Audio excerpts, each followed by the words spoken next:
Welcome to Ganga's kitchen. ఈరోజు మనం egg curry ఎలా తయారు చేయాలో నేర్చుకుందాము. ముందుగా పొయ్యి మీద ఒక గిన్నె పెట్టుకొని దాంట్లో ఆయిల్ పోసుకొని దాంట్లో కొంచెం ఒక 1/2 టేబుల్ స్పూన్ సాజీరా, ఒక 2 మీడియం సైజు ఉల్లిపాయలు కొంచెం పెద్దగానే తరిగి వేసుకోవాలి ఆయిల్లో.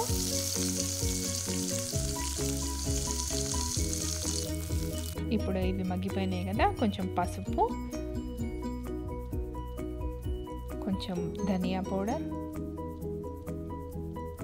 జీరా పౌడర్, రుచికి సరిపడా salt, 1/2 tablespoon pepper powder, 1/2 tablespoon red chilli powder,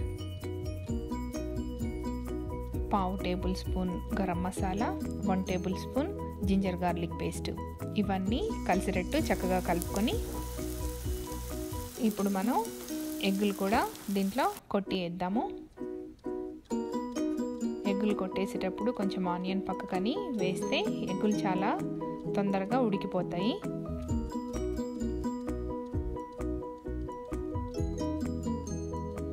ఇప్పుడు మనం ఇందులో 4 ఎగ్గులు వేసుకున్నాము.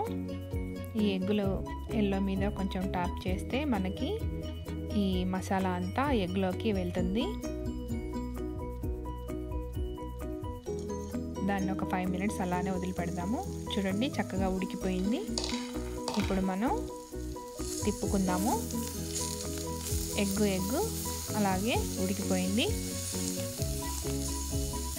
చక్కగా రెండో పక్కకి తిప్పుకొని ఒక 2 మినిట్స్ వదిలేద్దాము. ఇప్పుడు మనకు ఎగ్ కర్రీ ఆల్మోస్ట్ అయిపోయింది.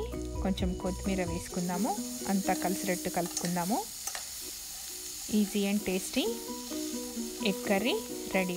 మీరు అన్నంలో కానీ చపాతీలో కానీ తినచ్చు. ఎంజాయ్.